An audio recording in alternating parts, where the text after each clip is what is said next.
শহরটা খুব শান্ত, তাই না? কিন্তু এই শান্ত শহরের বুকেই মাঝে মাঝে এমন কিছু মানুষ ঘুরে বেড়ায় যাদের আমরা দেখেও দেখি না। কেউ হয়তো বাঘ সেজে ভয় দেখাচ্ছে, কেউ আবার বৈরাগী সেজে বিলিয়ে দিচ্ছে জীবনের পরম সত্য। টক টিউটোরিয়ালে আজ আমরা এমন একজনের গল্প শুনব যার নেশা আর পেশা দুই হলো অন্য কেউ হয়ে ওঠা। কিন্তু সব রূপের আড়ালে আসল মানুষটা ঠিক কেমন? তিনি কি স্রেফ একজন অভিনেতা, নাকি আজন্ম এক শিল্পী? শুরু হচ্ছে প্রখ্যাত সাহিত্যিক সুবোধ ঘোষের অমর সৃষ্টি বহুরূপী। তৈরি তো? তবে হেডফোনটা কানে লাগিয়ে নিন, কারণ পর্দা উঠছে হরিদার জীবনের। হরিদার কাছে আমরাই গল্প করে বললাম, শুনেছেন হরিদা কি কাণ্ড হয়েছে? উনানের মুখে ফুঁ দিয়ে আর অনেক ধোঁয়া উড়িয়ে নিয়ে হরিদা এইবার আমাদের কথার জবাব দিলেন না। কিছুই শুনিনি। জগদীশবাবু যে কি কাণ্ড করেছেন শোনেননি হরিদা? হরিদা: না রে ভাই, বড় মানুষের কাণ্ডের খবর আমি কেমন করে শুনব, আমাকে বলবেই বাকে। 7 দিন হলো এক সন্ন্যাসী এসে জগদীশবাবুর বাড়িতে ছিলেন। খুব উঁচু দরের সন্ন্যাসী, হিমালয়ের গুহাতে থাকেন। সারা বছরে শুধু একটি হরিতকি খান, এছাড়া আর কিছুই খান না। সন্ন্যাসীর বয়সও 1000 বছরের বেশি বলে অনেকেই মনে করেন। হরিদা: সন্ন্যাসী কি এখনো আছেন? না, চলে গিয়েছেন। আক্ষেপ করেন হরিদা, থাকলে একবার গিয়ে পায়ের ধুলো নিতাম। তা পেতেন না হরিদা, সে ভয়ানক দুর্লভ জিনিস। শুধু ওই একা জগদীশবাবু ছাড়া আর কাউকে পায়ের ধুলো নিতে দেননি সন্ন্যাসী। হরিদা: কেন? জগদীশবাবু একজোড়া কাঠের খড়মে সোনার বোল লাগিয়ে সন্ন্যাসীর পায়ের কাছে ধরলেন।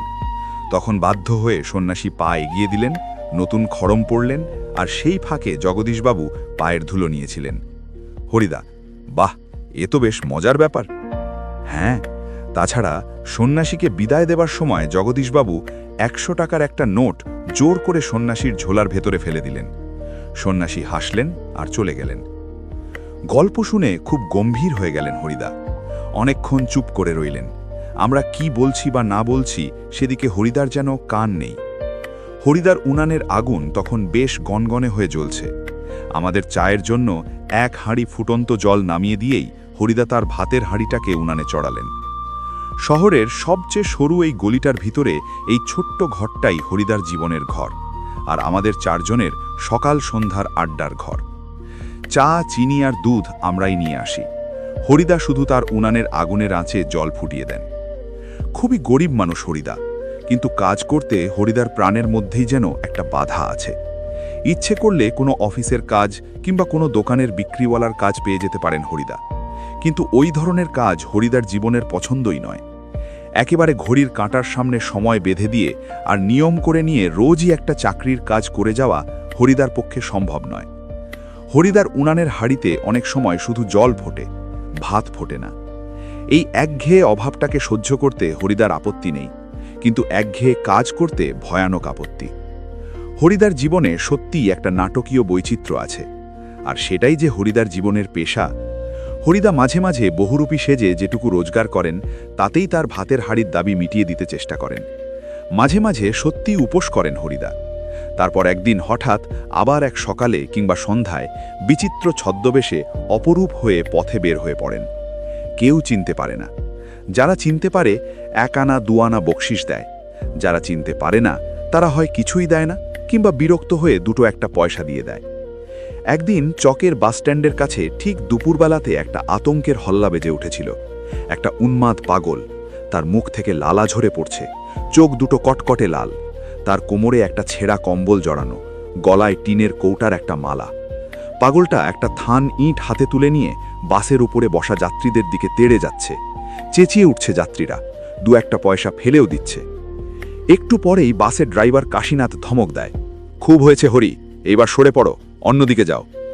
হ্যাঁ, ওটা কি একটা বহুরূপী? বাসের যাত্রীরা কেউ হাসে, কেউ বা বেশ বিরক্ত হয়, কেউ আবার বেশ বিস্মিত। সত্যি খুব চমৎকার পাগল সাজতে পেরেছে তো লোকটা। হরিদার জীবন এই রকম বহুরূপের খেলা দেখিয়েই একরকম চলে যাচ্ছে। এই শহরের জীবনে মাঝে মাঝে বেশ চমৎকার ঘটনা সৃষ্টি করেন বহুরূপী হরিদা। সন্ধ্যার আলো সবেমাত্র জ্বলেছে, দোকানে দোকানে লোকজনের ব্যস্ততা আর মুখরতাও জমে উঠেছে। হঠাৎ পথের ওপর দিয়ে ঘুঙুরের মিষ্টি শব্দ রুমঝুম করে বেজে বেজে চলে যেতে থাকে।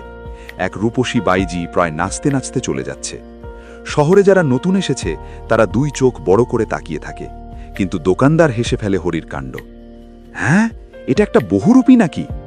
কারোর কারোর মুগ্ধ চোখের মোহভঙ্গ হয়, আর যেন বেশ একটু হতাশ্বরে প্রশ্ন করে ওঠে।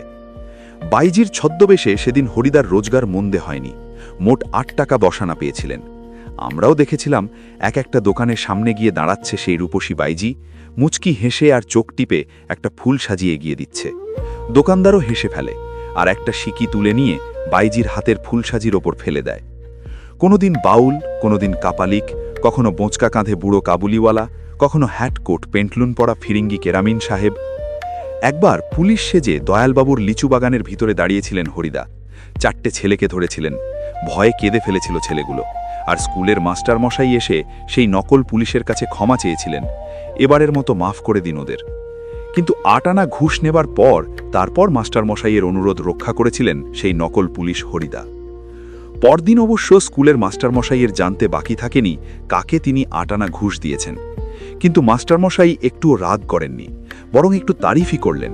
বাহ, সত্যি খুব চমৎকার পুলিশ সেজেছিল হরি। আজ এখন কিন্তু আমরা ঠিক বুঝতে পারছি না হরিদা এত গম্ভীর হয়ে কি ভাবছেন। সন্ন্যাসীর গল্পটা শুনে কি হরিদার মাথার মধ্যে নতুন কোনো মতলব ছটফট করে উঠেছে? ঠিকই, আমাদের সন্দেহ মিথ্যে নয়। হরিদা বললেন, আজ তোমাদের একটা জবর খেলা দেখাবো। আমাদের দেখি আপনার লাভ কি হরিদা? আমাদের কাছ থেকে একটা সিগারেটের চেয়ে বেশি কিছু তো পাবেন না। হরিদা, না, ঠিক তোমাদের দেখাবো না, আমি বলছি তোমরা সেখানে থেকো, তাহলে দেখতে পাবে। কোথায়? হরিদা, আজ সন্ধ্যায় জগদীশবাবুর বাড়িতে। হঠাৎ জগদীশবাবুর বাড়িতে খেলা দেখাবার জন্য আপনার এত উৎসাহ জেগে উঠল কেন? হরিদা হাসেন, মোটা মতন কিছু আদায় করে নেব, বুঝতেই তো পারছো, পুরো দিনটা রূপ ধরে ঘুরে বেরিয়েও 2-3 টাকার বেশি হয় না। একবার বাইজি সেজে অবশ্যই কিছু বেশি পাওয়া গিয়েছিল, কিন্তু ওতেও বা কি হবে? ঠিকই বলেছেন হরিদা, সপ্তাহে বড়জোর একটা দিন বহুরূপী সেজে পথে বের হন হরিদা, কিন্তু তাতে 7 দিনের পেট চলবার মতো রোজগার হয় না। হরিদা বলেন, না, এবার আর কাঙালের মতো হাত পেতে বকশিস নেওয়া নয়, এবার মারি তো হাতি, লুঠি তো ভাণ্ডার, একেবারেই যা ঝেলে নেব তাতে আমার সারা বছর চলে যাবে। কিন্তু সে কি করে সম্ভব? জগদীশবাবু ধনী মানুষ বটেন, কিন্তু বেশ কৃপণ মানুষ। হরিদাকে একটা যোগী, সন্ন্যাসী বা বৈরাগী সাজতে দেখে কত আর খুশি হবেন জগদীশবাবু? আর খুশি হলেও বা কত আনা বকশিস দেবেন? 5 আনার বেশি তো নয়। হরিদা বলেন, তোমরা যদি দেখতে চাও তবে আজ সন্ধ্যায় জগদীশবাবুর বাড়িতে থেকো। আমরা বললাম, থাকব, আমাদের স্পোর্টের চাঁদা নেবার জন্য আজ ঠিক সন্ধ্যাতেই জগদীশবাবুর কাছে যাব।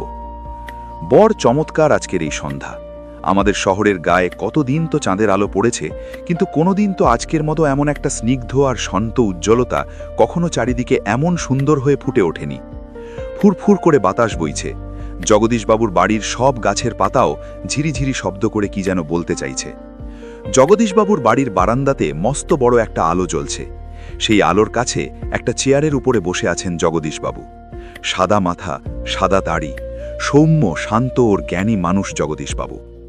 আমরা আমাদের স্পোর্টের চাঁদার খাতাটিকে জগদীশবাবুর হাতে তুলে দিয়ে দাঁড়িয়ে আছি। চমকে উঠলেন জগদীশবাবু। বারান্দার সিঁড়ির দিকে তাকিয়ে জগদীশবাবুর 2 বিস্মিত চোখ অপলক হয়ে গেল। আমরাও চমকে উঠেছি বইকি, আশ্চর্য হয়েছি, একটু ভয়ও পেয়েছি। কারণ সত্যিই যে বিশ্বাস করতে পারছি না, সিঁড়ির কাছে এসে যে দাঁড়িয়েছে সে কি সত্যিই হরিদা? ও চেহারা কি সত্যিই কোনো বহুরূপীর হতে পারে? জটাজুটধারী কোনো সন্ন্যাসী নয়, হাতে কমণ্ডলু নেই, চিমটে নেই, মৃগচর্মের আসনও সঙ্গে নেই, গেইরিক সাজও নেই। আদুর গা, তার উপর একটি ধবধবে সাদা উত্তরীয়, পরনে ছোট বহরের একটি থান থান, মাথায় ফুরফুর করে উঠছে শুকনো সাদা চুল, ধুলোমাখা পা, হাতে একটা ঝোলা। সে ঝোলার ভিতরে শুধু একটা বই, গীতা। গীতা বের করে কি যেন দেখলেন এই আগন্তুক, তারপর নিজের মনেই হাসলেন। আগন্তুক এই মানুষটি যেন এই জগতের সীমার ওপার থেকে হেঁটে হেঁটে চলে এসেছেন। শীর্ণ শরীরটাকে প্রায় অশরীরী একটা চেহারা বলে মনে হয়। কি অদ্ভুত উদাত্ত, শান্ত আর উজ্জ্বল একটা দৃষ্টি এই আগন্তুকের চোখ থেকে ঝরে পড়ছে। উঠে দাঁড়ালেন জগদীশবাবু। আসুন। আগন্তুক হাসেন, আপনি কি ভগবানের চেয়েও বড়? জগদীশবাবু, কেন কেন আপনি একথা কেন বলছেন মহারাজ?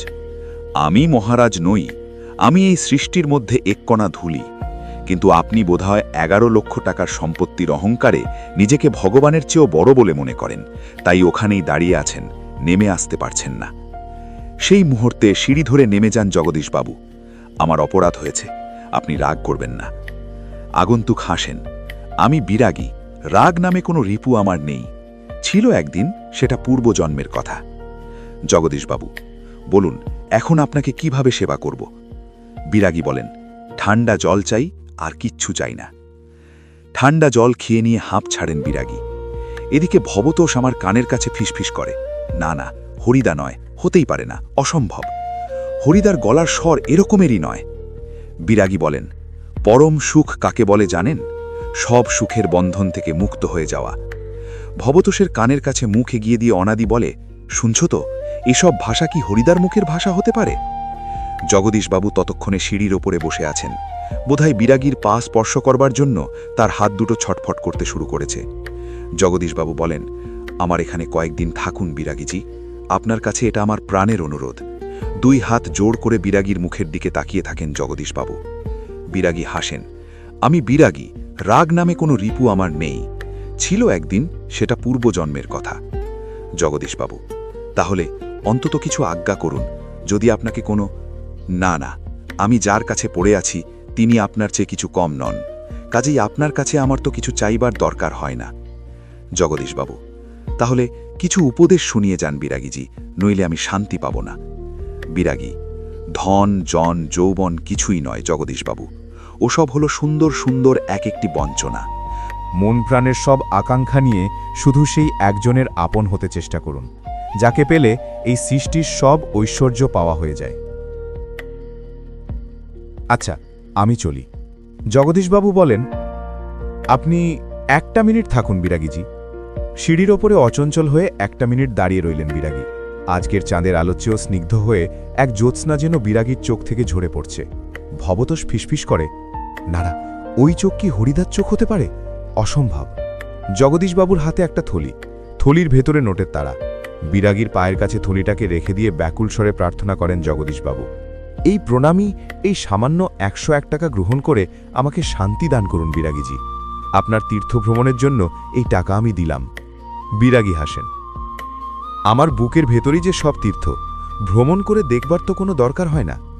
জগদীশবাবু, আমার অনুরোধ বিরাগীজি। বিরাগী বলেন, আমি যেমন অনায়াসে ধুলো মারিয়ে চলে যেতে পারি, তেমনি অনায়াসে সোনাও মারিয়ে চলে যেতে পারি। বলতে বলতে সিঁড়ি থেকে নেমে গেলেন বিরাগী। 101 টাকার থলিটা সিঁড়ির উপরেই পড়ে রইল। সেদিকে ভুলেও একবার তাকালেন না বিরাগী। কি করছেন হরিদা? কি হলো? কই, আজ যে বলেছিলেন জবর খেলা দেখাবেন, সে কথা কি ভুলেই গেলেন? আজকের সন্ধ্যাটা ঘরে বসেই কাটিয়ে দিলেন কেন? বলতে বলতে আমরা সবাই হরিদার ঘরের ভিতরে ঢুকলাম। হরিদার উনানের আগুন তখন বেশ গনগনে হয়ে জ্বলছে। উনানের ওপর হাঁড়িতে চাল ফুটছে, আর একটা বিড়ি ধরিয়ে নিয়ে হরিদা চুপ করে বসে আছেন। আমাদের দেখতে পেয়েই লজ্জিতভাবে হাসলেন। কি আশ্চর্য! চমকে ওঠে ভবতোষ। হরিদা, আপনি তাহলে সত্যি বের হয়েছিলেন? আপনি বিরাগী? হরিদা হাসেন। হ্যাঁ রে ভাই, ওই তো সেই সাদা উত্তরীয়টা পড়ে রয়েছে মাদুরের ওপর, আর সেই ঝোলাটা, আর সেই গীতা। অনাদি বলে, এটা কি কাণ্ড করলেন হরিদা? জগদীশবাবু তো অত টাকা সাধলেন, অথচ আপনি একেবারে খাঁটি সন্ন্যাসীর মতো সব তুচ্ছ করে সরে পড়লেন। হরিদা, কি করব বল, ইচ্ছেই হলো না। শত হোক কি, শত হোক একজন বিরাগী সন্ন্যাসী হয়ে টাকা ফাঁকা কি করে স্পর্শ করি বল? তাতে যে আমার ঢঙে অষ্ট হয়ে যায়। কি অদ্ভুত কথা বললেন হরিদা। হরিদার এ কথার সঙ্গে তর্ক চলে না। আর বুঝতে অসুবিধে নেই, হরিদার জীবনের ভাতের হাড়ি মাঝে মাঝে শুধু জল ফুটিয়েই সারা হবে। অদৃষ্ট কখনো হরিদার এই ভুল ক্ষমা করবে না। অনাদি বলে, কিন্তু আপনি কি জগদীশবাবুর কাছে গিয়ে আর কখনো? চেঁচিয়ে হেসে ওঠেন হরিদা। যাবই তো, না গিয়ে উপায় কি? গিয়ে অন্তত বকশিসটা তো দাবি করতে হবে। বকশিস? চেঁচিয়ে ওঠে ভবতোষ। সেটা তো বড়জোর 8 আনা কিংবা 10 আনা। হরিদা বিড়ি মুখে দিয়ে লজ্জিতভাবে হাসেন। কি আর করা যাবে বল, খাঁটি মানুষ তো নয়, এই বহুরূপীর জীবন এর বেশি কি আশা করতে পারে?